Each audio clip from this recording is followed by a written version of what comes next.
Hello and welcome to episode 7 of GR 101 Basic Customizations.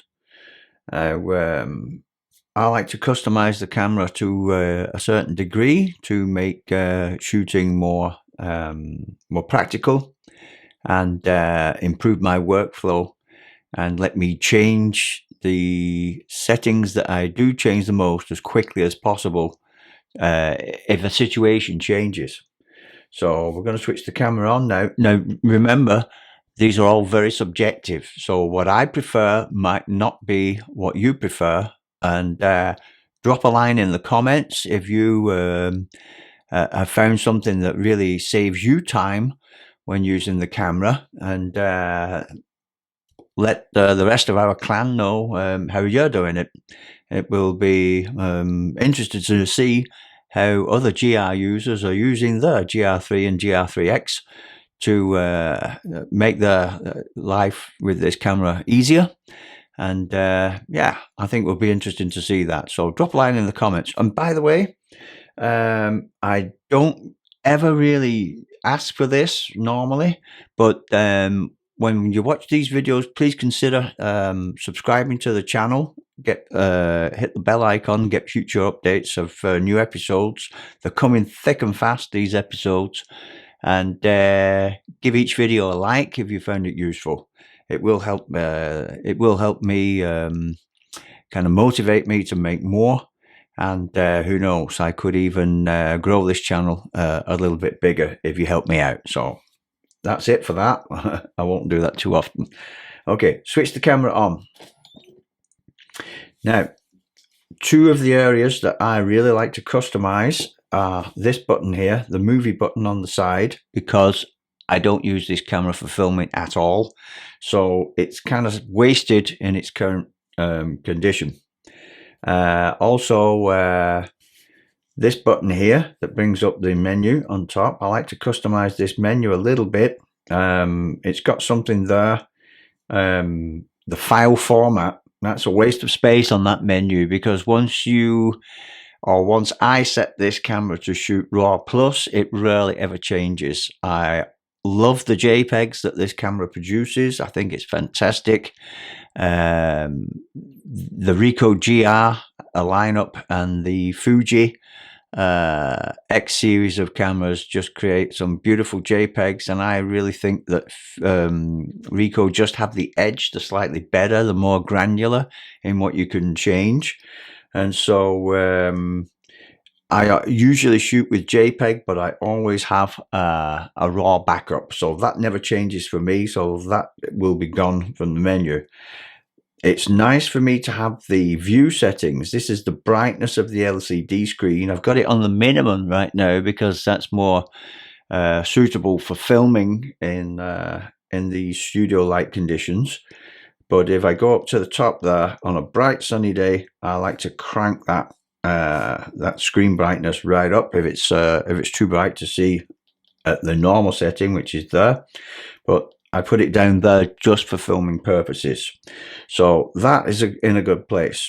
Metering mode, that's perfect where it is. Focus modes, I do like to change the focus modes occasionally, so I'll keep that there. And the all-important image control choices, these are for the JPEGs, standard, vivid, black and white, etc. And your two custom ones down here. That is perfect because I do like to switch about between my own custom profiles, and we'll get into those later. I use these two, 1 and 2. 1 I use for my own monochrome setting, 2 I use for my color settings. So I'm going to change out the RAW file format, and I'm going to put that into crop mode there. So sometimes I do like to just switch over to a 35 or 50mm crop as I take a shot. So I'll have that on that menu up there. But these things are not set in stone. You can change them out anytime you like. Okay, so you press once you've got one of these menus up. If you press OK, you will. It's like pressing enter on a computer, and you're accepting a choice. So if you want to just cancel out, always press the menu button like that. Okay, so now we're going to go in the main menu. This light here, if I was ever doing street photography, this light would be off. I don't want this infrared focus assist lamp to light up, so I tend to switch that off.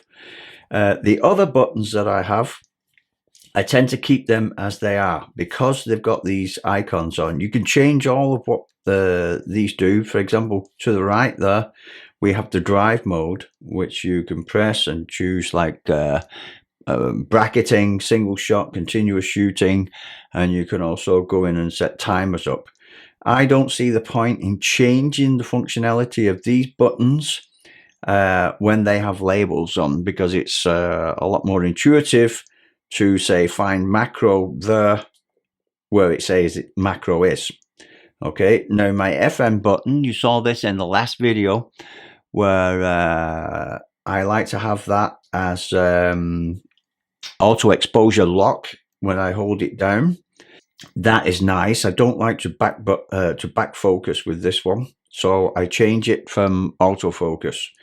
So yeah, let's go in and do some of those changes. Okay, so I'm going to hit the menu button down here, and the customizations we'll be changing are on C here, there, like that. And this has got 3 pages of customizations. So you get on the second row of dots here, adjustment mode setting. That's this.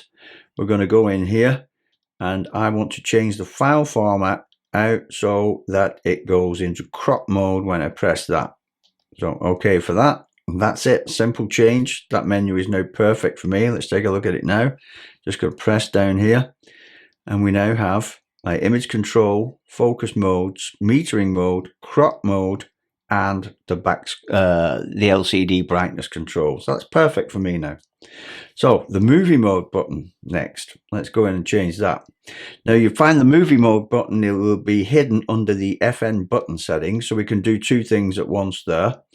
Go in here now. Now my FN button setting has gone back to autofocus and autofocus lock. I just want autofocus lock, like that. Press that down, done. And we're going to go down and find the movie wireless button there. Now this has 2 ways of operating. You got the short press, which is on the button, that is movie mode, and then you got the long press, activates wireless. Okay, so I'm going to leave the wireless where it is for now, but I need to change that out to touchscreen operation. Okay, and I'll show you why in a minute. It's fantastic to have touchscreen operation on that button. There it is, touch autofocus. So I'm going to select that, and then I'm going to go out now, all the way out. So now I'm in shooting mode, and I press this button, just a short quick jab at it on the movie button now, and we get touchscreen operation here. Now the first one is that you can just move your autofocus point around the screen. The second one is that you move the autofocus point around the screen and focus. The third setting is autofocus, move the point, autofocus, and shoot. And it's a fantastic way to use this camera in that mode there. Then you've got full press snap. Now this is like pressing that shutter button all the way down really quickly, but it's a much more delicate operation, and you don't introduce any camera shake when you're just lightly tapping the back of the screen with your thumb. So that's great using it like that. And the final option there is just to switch off touchscreen autofocus completely off. So that's a great way of having that there. I'm going to switch back to my favorite setting for this, touch point, focus and shoot, like that. So now if I touch the screen, it will attempt to focus and shoot, which it did, although I'm way too close to the edge of the computer over there for it to be successful. Okay, the last item we're going to look at before we bring this video to an end is the new memory feature that was added to the menu system with the firmware update 1.80. Okay, now this new memory feature, it's a little bit like using the user the custom user settings on the dial up here, but it's for the camera in general. Okay, So the best way to explain it is to show you it. Now, we made a setting up here on the quick menu that comes up when you press the adjustment wheel here. Go out, press that in, it comes there. Now, I'm going to change my crop mode to 50mm there, okay? Then, I'm going to shut this camera down. Shut down. I'm going to switch back on. And we're still at 50mm, okay? Now we're going to go in the menu. We're going to go in custom, page 2, and find this new item called memory. We're going to go in there, and we're going to go through this list of things that the camera will remember between shutdowns and startups. That's the whole point of it. If it's got a check mark in the box, it will remember the setting that you changed last just before you shut down the camera, and it will bring that setting back when you turn on the next time. So we're going to go and find crop. There's crop. Now I'm going to remove the crop mark by pressing the adjustment wheel. It tells you down here in the middle. Press that. Remove the check mark. You can see it's gone now. And then I'm going to press OK. So that has been set. We'll go back and check if it's still gone. It is. Now we're going to go out of the menu. 50mm is there now. So I'm going to press one more time here. I'm going to change it to 35. Okay. And then I'm going to shut the camera down. So we shut down. And we start up again. And you can see that the crop mode has completely gone. It hasn't remembered the crop mode setting that was set to 50 or 35. It's just switched it back off again.